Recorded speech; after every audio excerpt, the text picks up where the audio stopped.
1937 July 2 സൂര്യൻ ഉദിച്ചപ്പോൾ താൻ കുഴപ്പത്തിലാണെന്ന് Amelia ഇയർഹാർട്ടിന് അറിയാമായിരുന്നു.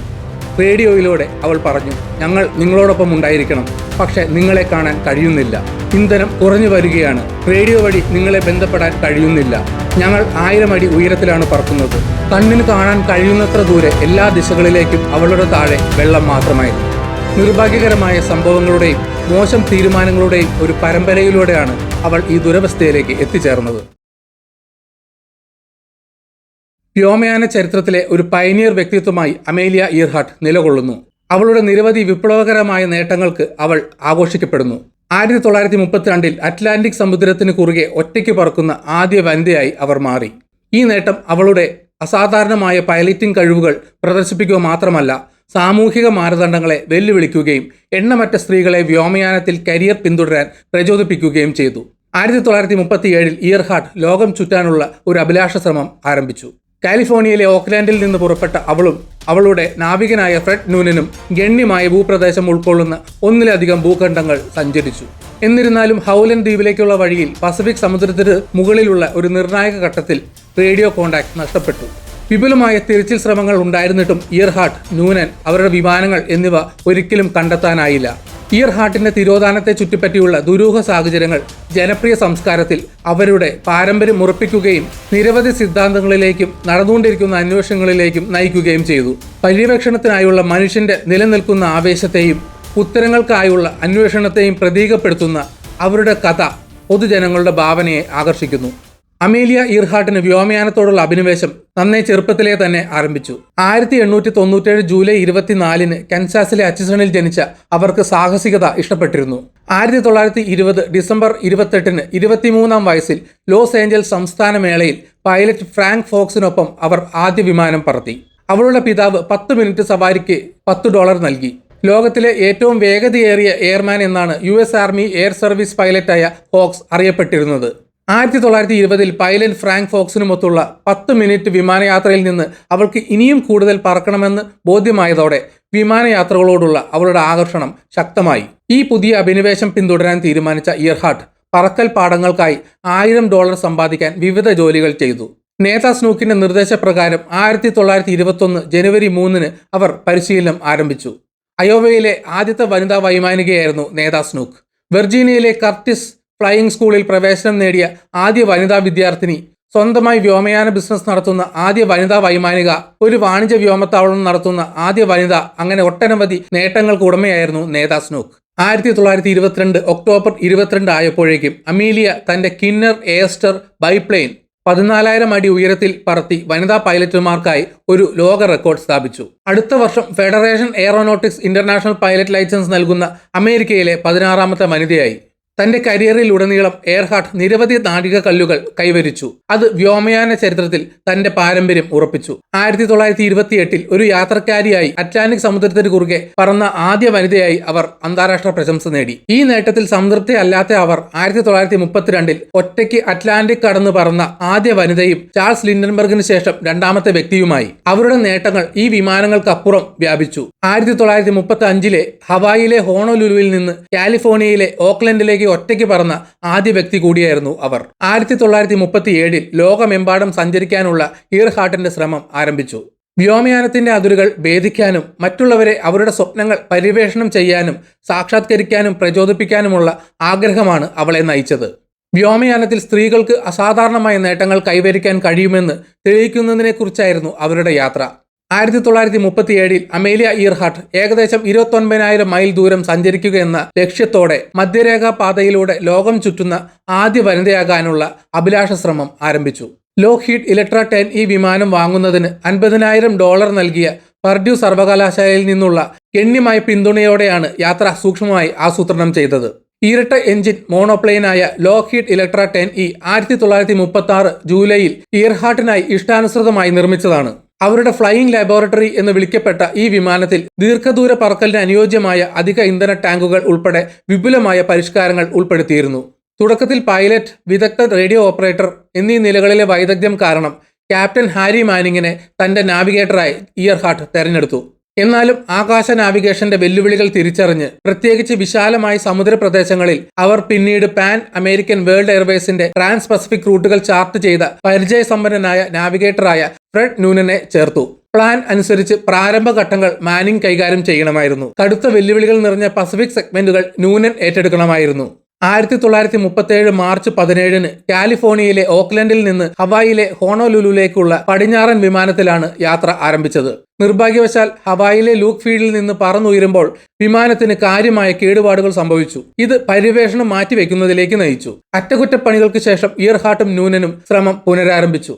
ഇത്തവണ കിഴക്കോട്ട് 1937 ജൂൺ 1 മിയാമിയിൽ നിന്ന് പുറപ്പെട്ടു. അവർ തെക്കേ അമേരിക്ക, ആഫ്രിക്ക, ഇന്ത്യൻ ഉപഭൂഖണ്ഡം, തെക്ക് കിഴക്കൻ ഏഷ്യ എന്നിവ വിജയകരമായി കടന്ന് ജൂൺ അവസാനത്തോടെ ന്യൂ ഗിനിയയിലെ ലേയിൽ എത്തി. ഈ ഘട്ടത്തിൽ അവർ ഏകദേശം 22,000 മൈൽ പൂർത്തിയാക്കുകയും ബാക്കി 7,000 മൈൽ പസഫിക് സമുദ്രത്തിന് മുകളിലൂടെ നീങ്ങുകയും ചെയ്തു. 1937 ജൂലൈ 2 അമേലിയ ഇയർഹാർട്ടും അവരുടെ നാവിഗേറ്റർ ഫ്രെഡ് ന്യൂനനും പാപ്പുവ ന്യൂഗിനിയയിലെ ലേയിൽ നിന്ന് 2556 മൈൽ വിമാനത്തിൽ ഹൗലൻ ദ്വീപിലേക്ക് പുറപ്പെട്ടു. ഇത് അവരുടെ ലോകം ചുറ്റുന്ന യാത്രയുടെ നിർണായകവും വെല്ലുവിളി നിറഞ്ഞതുമായ ഘട്ടമാണ്. മധ്യ പസഫിക് സമുദ്രത്തിലെ ഒരു ചെറിയ പവിഴ അറ്റോളായ ഹൗലൻ ദ്വീപ് അതിന്റെ ചെറിയ വലിപ്പവും വിദൂര സ്ഥാനവും കാരണം കാര്യമായ നാവിഗേഷൻ വെല്ലുവിളികൾ നേരിട്ടു. അവരെ നയിക്കാൻ സഹായിക്കുന്നതിന് US കോസ്റ്റ് ഗാർഡ് കട്ടർ ഇറ്റാസ്ക ഹൗലൻഡിന് സമീപം നിലയുറപ്പിച്ചു. റേഡിയോ ആശയവിനിമയവും ദിശാസൂചന പിന്തുണയും നൽകാൻ ചുമതലപ്പെടുത്തി. പറക്കലിലുടനീളം ഇയർഹാർട്ടിനും ഇറ്റാസ്കയ്ക്കും കടുത്ത ആശയവിനിമയ ബുദ്ധിമുട്ടുകൾ നേരിട്ടു. ഇയർഹാർട്ടിന്റെ പ്രക്ഷേപണങ്ങൾ സൂചിപ്പിക്കുന്നത് അവൾക്ക് കൃത്യമായ നാവിഗേഷൻ പരിഹാരം നേടാൻ കഴിഞ്ഞില്ല എന്നാണ്. വിമാനത്തിൽ പ്രവർത്തിക്കുന്ന റേഡിയോ ഡയറക്ഷൻ ഫൈൻഡറിന്റെ അഭാവം കാരണം ഇറ്റാസ്ക അവളുടെ സ്ഥാനം നിർണ്ണയിക്കാൻ പാടുപെട്ടു. സ്ഥിരീകരിച്ച അവസാന സന്ദേശത്തിൽ താൻ ഒരു നിശ്ചിത റൂട്ടിലൂടെ പറക്കുകയായിരുന്നുവെന്നും എന്നാൽ ഹൗലൻ ദ്വീപ് കണ്ടെത്താനായില്ലെന്നും ഇയർഹാർട്ട് പറഞ്ഞു. ഇറ്റാസ്ക സഹായിക്കാൻ ശ്രമിച്ചിട്ടും കൂടുതൽ സന്ദേശങ്ങളൊന്നും ലഭിച്ചില്ല. ഇയർഹാർട്ടിന്റെയും ന്യൂനന്റെയും തിരോധാനം നിരവധി സിദ്ധാന്തങ്ങൾക്ക് കാരണമായിട്ടുണ്ട്. വിമാനം ഇന്ധനം തീർന്ന് ഹൗലൻ ദ്വീപിന് സമീപം പസഫിക് സമുദ്രത്തിൽ തകർന്നു വീണു എന്നതാണ് ഏറ്റവും വ്യാപകമായി അംഗീകരിക്കപ്പെട്ട വിശദീകരണം. മറ്റൊരു സിദ്ധാന്തം സൂചിപ്പിക്കുന്നത് അവർ നിക്കുമരാരോ ദ്വീപിൽ ഇറങ്ങിയിരിക്കാമെന്നാണ്. അവിടെ കുറച്ചുകാലം കാസ്റ്റവേകളായി അതിജീവിച്ചിരിക്കാം.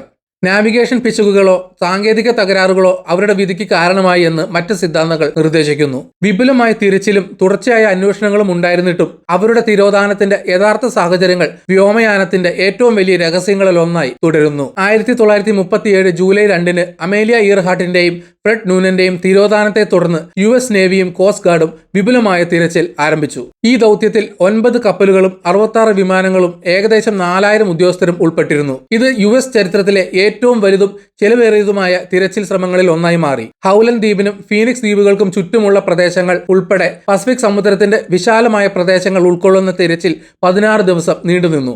വിപുലമായ വിഭവങ്ങൾ വിന്യസിച്ചിട്ടും ഇയർഹാർട്ടിന്റെയോ ന്യൂനന്റെയോ അവരുടെ വിമാനത്തിന്റെയോ ഒരു സൂചനയും കണ്ടെത്തിയില്ല. പ്രവർത്തനത്തിന്റെ ഉയർന്ന ചെലവും പുതിയ വിവരങ്ങളുടെ അഭാവവും അത് താൽക്കാലികമായി നിർത്തിവെക്കാൻ കാരണമായി. 1939 ജനുവരിയിൽ US നേവി ഔദ്യോഗികമായി ഇയർഹാർട്ടും ന്യൂനനും കടലിൽ നഷ്ടപ്പെട്ടതായി പ്രഖ്യാപിച്ചു. അവർ തിരച്ചിൽ ശ്രമങ്ങൾ അങ്ങനെ അവസാനിപ്പിച്ചു. വിപുലമായ തിരച്ചിലിന്റെയും അവ അതിജീവിച്ചുവെന്ന് സൂചിപ്പിക്കുന്ന തെളിവുകളുടെയൊന്നും അഭാവത്തിന്റെയും അടിസ്ഥാനത്തിലായിരുന്നു ഈ തീരുമാനം. അമേലിയ ഇയർഹാർട്ടിന്റെയും ഫ്രെഡ് ന്യൂനന്റെയും തിരോധാനം നിരവധി സിദ്ധാന്തങ്ങൾക്ക് കാരണമായിട്ടുണ്ട്. ഓരോരുത്തരും അവരുടെ ഭാഗങ്ങൾ വിശദീകരിക്കാൻ ശ്രമിക്കുന്നു.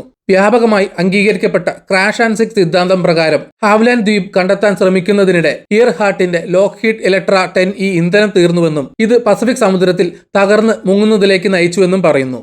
പക്ഷേ US നേവി, കോസ്റ്റ് ഗാർഡ് എന്നിവയുടെ വിപുലമായ തെരച്ചിൽ ശ്രമങ്ങൾ ഈ സിദ്ധാന്തത്തെ പിന്തുണയ്ക്കുന്ന വിമാനത്തിന്റെ ഒരു സൂചനയും കണ്ടെത്തിയില്ല.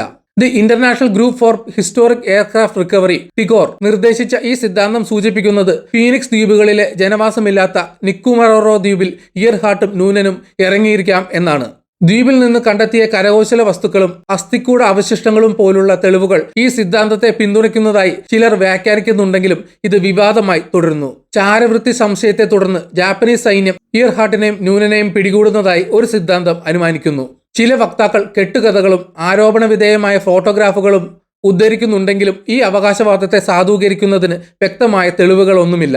മറ്റൊരു സിദ്ധാന്തം സൂചിപ്പിക്കുന്നത് ഇയർഹാർട്ട് US ഗവൺമെന്റിന്റെ രഹസ്യ ദൗത്യത്തിലായിരുന്നുവെന്നും അവരുടെ തിരോധാനം മനഃപൂർവ്വം മറച്ചുവെച്ചിരുന്നുവെന്നും സൂചിപ്പിക്കുന്നു. ഈ വിവരണത്തിൽ പലപ്പോഴും ചാരവൃത്തി അല്ലെങ്കിൽ രഹസ്യ പ്രവർത്തനങ്ങളുടെ അവകാശവാദങ്ങൾ ഉൾപ്പെടുന്നുണ്ടെങ്കിലും അതിന് കാര്യമായ തെളിവുകളില്ല. ചില സിദ്ധാന്തങ്ങൾ സൂചിപ്പിക്കുന്നത് ഇയർഹാർട്ട് ഒരു പുതിയ ഐഡന്റിറ്റി സ്വീകരിച്ചു അല്ലെങ്കിൽ ഒരു ടൈം ട്രാവൽ സംഭവത്തിൽ ഉൾപ്പെട്ടിരിക്കാം എന്നാണ്. വിശ്വസനീയമായ തെളിവുകളില്ലാത്ത ഈ സിദ്ധാന്തങ്ങൾ കൂടുതലും ഊഹാപോഹങ്ങളാണ്. നിരവധി അന്വേഷണങ്ങളും പൊതു താല്പര്യവും ഉണ്ടായിരുന്നിട്ടും ഇയർഹാർട്ടിന്റെയും ന്യൂനന്റെയും തിരോധാനത്തിന്റെ യഥാർത്ഥ സാഹചര്യങ്ങൾ ഒരു രഹസ്യമായി തുടരുന്നു. ഓരോ സിദ്ധാന്തവും വ്യത്യസ്ത കാഴ്ചപ്പാടുകൾ വാഗ്ദാനം ചെയ്യുന്നുണ്ടെങ്കിലും കൃത്യമായ ഉത്തരങ്ങളില്ല. പതിറ്റാണ്ടുകളായി അമേലിയ ഇയർഹാർട്ടിന്റെയും ഫ്രെഡ് ന്യൂനന്റെയും വിധി വെളിപ്പെടുത്താൻ നിരവധി അന്വേഷണങ്ങൾ ശ്രമിച്ചിട്ടുണ്ട്. International group for historic aircraft recovery ഈ ശ്രമങ്ങളിൽ മുൻപന്തിയിലായിരുന്നു. ഒരിക്കൽ ഒരു സ്ത്രീയുടെ ഷൂ ഹീൽ, സെക്സ്റ്റന്റ് അടങ്ങിയിരിക്കുന്ന ഒരു പെട്ടി തുടങ്ങിയ കരകൗല വസ്തുക്കളുടെ കണ്ടെത്തൽ അവരുടെ ഗവേഷണത്തിൽ ഉൾപ്പെടുന്നു. അവർ കാസ്റ്റവേകളായി നിലനിന്നിരിക്കാമെന്ന് സൂചിപ്പിക്കുന്നു. സമീപ വർഷങ്ങളിൽ സോനാർ തിരയലുകളും വെള്ളത്തിനടിയിലെ അന്വേഷണങ്ങളും ഇയർഹാർട്ടിന്റെ ലോക്ഹീഡ് ഇലക്ട്ര 10E കണ്ടെത്താനാണ് ലക്ഷ്യമിടുന്നത്. 2024 ജനുവരിയിൽ deep see vision company Pacific സമുദ്രത്തിൽ 5000 മീറ്റർ ആഴത്തിൽ കാണാതായ വിമാനത്തോട് സാമ്യമുള്ള ഒരു വസ്തുവിന്റെ സോനാർ ചിത്രങ്ങൾ പകർത്തിയതായി റിപ്പോർട്ട് ചെയ്തു. എന്നിരുന്നാലും തുടർന്നുള്ള വിശകലനത്തിൽ വസ്തു ഒരു പാറ രൂപീകരണമാണെന്ന് വെളിപ്പെടുത്തി. ടിഗാറും മറ്റു ഗ്രൂപ്പുകളും അവതരിപ്പിച്ച തെളിവുകളെ സംശയവാദികൾ ചോദ്യം ചെയ്യുന്നു. ഉദാഹരണത്തിന് നിക്കുമാരാറോ ദ്വീപിൽ കണ്ടെത്തിയ കരകൗശല വസ്തുക്കൾ കാസ്റ്റവേകളുടെ സാന്നിധ്യവുമായി പൊരുത്തപ്പെടുന്നവയാണെന്ന് ചിലർ വ്യാഖ്യാനിച്ചിട്ടുണ്ട്. മറ്റുള്ളവർ അവ യാദൃച്ഛികമോ ബന്ധമില്ലാത്തതോ ആണെന്ന് വാദിക്കുന്നു. വിമാനത്തിന്റെ അവശിഷ്ടങ്ങളോ മനുഷ്യാവശിഷ്ടങ്ങളോ പോലുള്ള കൃത്യമായ ഫിസിക്കൽ എവിഡൻസിന്റെ അഭാവം ഇയർഹാർട്ടിന്റെയും ന്യൂനന്റെയും യഥാർത്ഥ വിധിയെക്കുറിച്ചുള്ള ചർച്ചകൾക്കും സംശയങ്ങൾക്കും ആക്കം കൂട്ടുന്നു. അമേലിയ ഇയർഹാർട്ടിന്റെ പാരമ്പര്യം പ്രചോദനത്തിന്റെ ഒരു ദീപസ്തംഭമായി നിലനിൽക്കുന്നു, പ്രത്യേകിച്ച് വ്യോമയാനത്തിലും അതിനപ്പുറത്തുമുള്ള സ്ത്രീകൾക്ക്. അറ്റ്ലാന്റിക് സമുദ്രത്തിന് കുറുകെ ഒറ്റയ്ക്ക് പറന്ന ആദ്യ വനിത എന്നത് ഉൾപ്പെടെയുള്ള അവരുടെ പയനീറിംഗ് നേട്ടങ്ങൾ സാമൂഹിക മാനദണ്ഡങ്ങളെ വെല്ലുവിളിക്കുകയും ലിംഗഭേദം ഒരാളുടെ അഭിലാഷങ്ങളെ നിയന്ത്രിക്കരുതെന്ന് തെളിയിക്കുകയും ചെയ്തു. വ്യോമയാന നേട്ടങ്ങൾക്കപ്പുറം സ്ത്രീകളുടെ അവകാശങ്ങൾക്കും ശാക്തീകരണത്തിനുമായി ശബ്ദമുയർത്തിയ വക്താവായിരുന്നു ഇയർഹാർട്ട്. വനിതാ പൈലറ്റുമാരെ പിന്തുണയ്ക്കുന്നതിനായി സമർപ്പിച്ചിരിക്കുന്ന അന്താരാഷ്ട്ര സംഘടനയായ 99ന്റെ ആദ്യ പ്രസിഡന്റായി അവർ സേവനമനുഷ്ഠിച്ചു. അവരുടെ നേതൃത്വത്തിൽ ഗ്രൂപ്പ് മാർഗനിർദ്ദേശവും വിഭവങ്ങളും നൽകി വനിതാ ഏവിയേറ്റർമാർക്കിടയിൽ സമൂഹബോധം വളർത്തി. എയർഹാർട്ടിന്റെ സ്വാധീനം സമകാലിക കാലത്തേക്ക് വ്യാപിക്കുകയും വ്യോമയാനത്തിലും ബഹിരാകാശ പര്യവേഷണത്തിലും കരിയർ തുടരാൻ സ്ത്രീകളെ പ്രചോദിപ്പിക്കുകയും ചെയ്യുന്നു. ഈ മേഖലകളിലേക്ക് പ്രവേശിക്കുന്ന സ്ത്രീകളുടെ എണ്ണം വർദ്ധിക്കുന്നതിലും തടസ്സങ്ങൾ മറികടക്കുന്നതിലും പുതിയ നാഴികക്കല്ലുകൾ കൈവരിക്കുന്നതിലും അവരുടെ പാരമ്പര്യം വ്യക്തമാണ്. ഇയർഹാർട്ടിന്റെ ജീവിതത്തോടുള്ള ശാശ്വതമായ ആകർഷണവും ദുരൂഹമായ തിരോധാനവും നിരവധി തിരച്ചിലുകൾക്കും മാധ്യമ ചിത്രീകരണങ്ങൾക്കും കാരണമായി. ലോറി ആൻഡേഴ്സന്റെ അമേലിയ എന്ന ആൽബം പോലുള്ള സമീപകാല കലാസൃഷ്ടികൾ ഇയർഹാർട്ടിന്റെ സാഹസിക മനോഭാവത്തിന് ആദരാഞ്ജലി അർപ്പിക്കുകയും അവരുടെ അവസാന യാത്രയെ പ്രതിഫലിപ്പിക്കുകയും ചെയ്യുന്നു. അവളുടെ ധൈര്യത്തിലൂടെയും വാദത്തിലൂടെയും നിലനിൽക്കുന്ന നിഗൂഢതയിലൂടെയും അമേലിയ ഇയർഹാർട്ട് ആകർഷിക്കപ്പെടുകയും പ്രചോദിപ്പിക്കുകയും ചെയ്യുന്നു. സംസ്കാരത്തിലും സമൂഹത്തിലും മായാത്ത മുദ്ര പതിപ്പിക്കുന്നു. അറ്റ്ലാന്റിക് സമുദ്രത്തിന് കുറുകെ ഒറ്റയ്ക്ക് പറന്ന ആദ്യ വനിത എന്ന പദവി 1937 ലോകം ചുറ്റിക്കറങ്ങാനുള്ള ശ്രമത്തിനിടെ അവരുടെ ദുരൂഹമായ തിരോധാനം പൊതുജനങ്ങളുടെ ഭാവനയെ ആകർഷിക്കുന്നു.